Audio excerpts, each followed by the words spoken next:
limbah buah-buahan, entah itu dari buah mangga, entah itu dari buah apapun lah, dipotong-potong dimasukkan juga, tetap nanti dengan bahan utama dengan menggunakan air cucian beras. Kemudian ditambahkan, kalau ini menggunakan gula, ya lebih baik menggunakan gula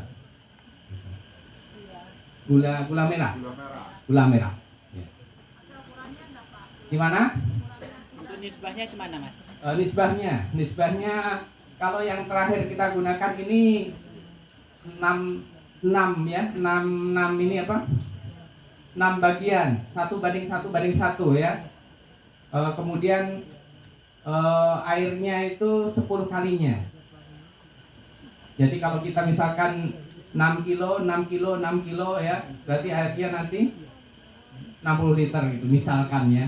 Nah, kalau ini kita bikinnya cuma sekedar 10 liter, berarti nanti 1 kilo airnya 10 liter. Air laringnya cucian berasnya itu.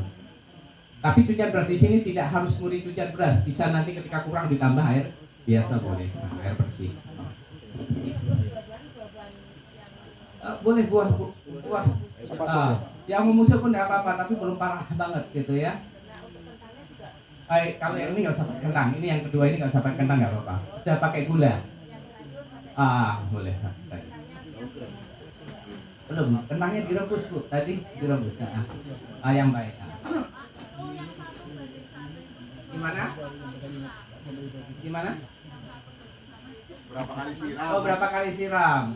Itu cukup banyak. Itu nanti kalau kita menggunakan teori vibrationnya Tuan Guru kita ini bisa sangat hemat. 1 tutup, 2 tutup digoncang sama dengan penggunaan POC sudah nampak itu nanti. Sama bisa di vibration nanti kita. Boleh.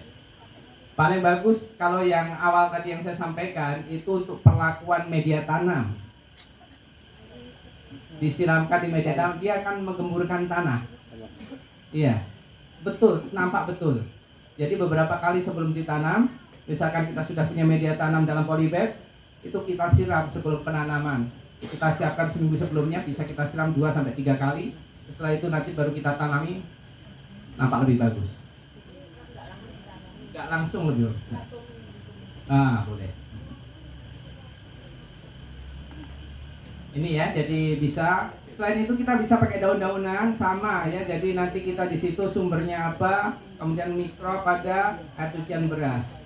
Terus jangan lupa tadi sumber gula ya. Gulanya bisa menggunakan karbohidrat, bisa menggunakan gula merah ya. Monggo. Ada yang lain? Oke.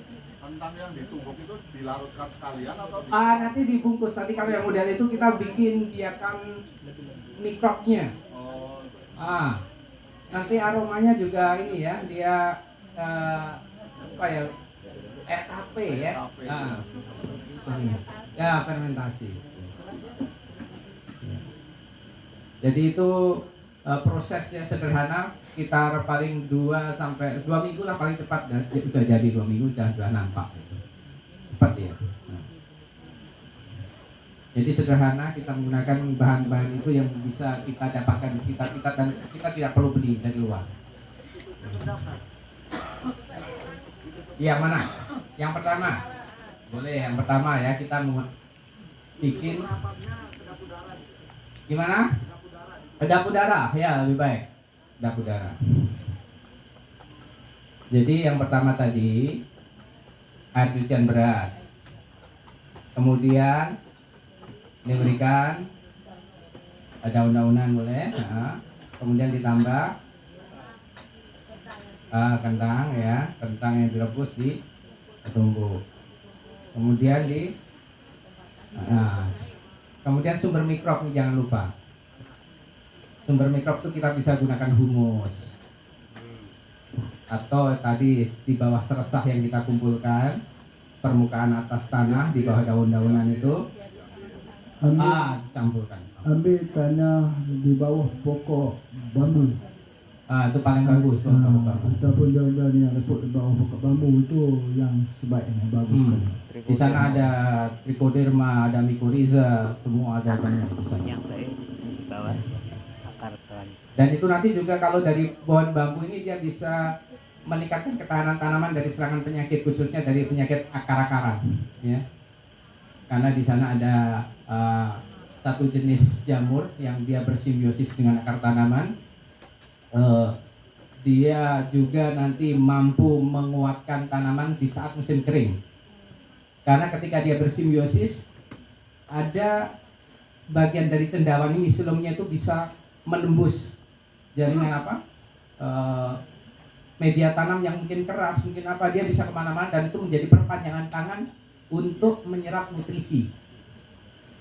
Jadi kadang kita melihat ada pohon yang bisa hidup di atas batu, atau mungkin di di tempat yang di semen, itu ada kaitannya dengan dia berinteraksi atau bersimbiosis dengan satu jenis jamur yang kemudian jamur itu menjadi perpanjangan tangan untuk menyerap nutrisi.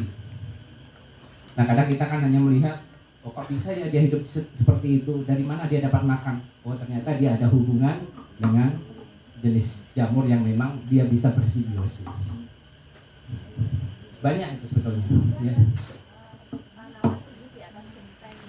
Iya, kalau itu biasanya ya mirip saja, karena di sana kan banyak daun-daunan, kemudian di situ terdekomposisi, dan itu menjadi salah satu unsur pembentuk tanah, kan ada dari tanah, bukan dari daun-daunan yang melapuk, sehingga tanaman itu punya nutrisi untuk bisa tumbuh.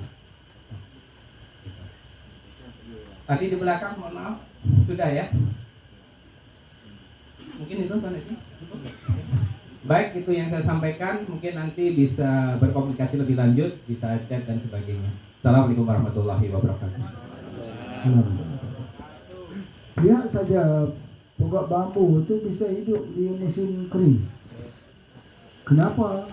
Sebab dia boleh hidup di musim kering. Akarnya itu juga tidak kering. Jadi ambil saja tanah di bawah pohon bambu tersebut. Di tanaman kita akan jadi seperti pohon bambu. Orang kata kalau nak cari air, carilah bawah pokok bambu. Kalau mau buat kolam, carilah bawah pokok bambu.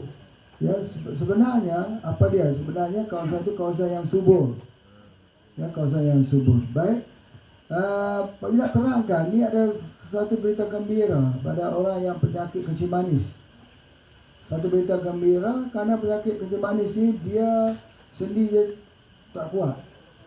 Dia sakit bagian kaki, nak tidur malam, dia rasa panas, dia akan menyucuk-menyucuk, dia basah hangat. Ya, satu berita gembira ialah dengan menggunakan produk kita baru Noni. Terbaiknya semprot saja ke dalam kopi boleh, dalam air kosong boleh, air beras pun boleh. Kalau ambil air berasnya kita semprotkan itu sangat bagus. Kita biarkan dulu semalaman. Tapi kalau kita nak guna terus pun cukup bagus. Dan ini bagi masalah orang yang kencing manis tidak mau turun, orang yang lemah, dan orang yang menghadapi permasalahan kencing manis yang serius, maka dia boleh gunakan satu produk baru kita Noni 550,000.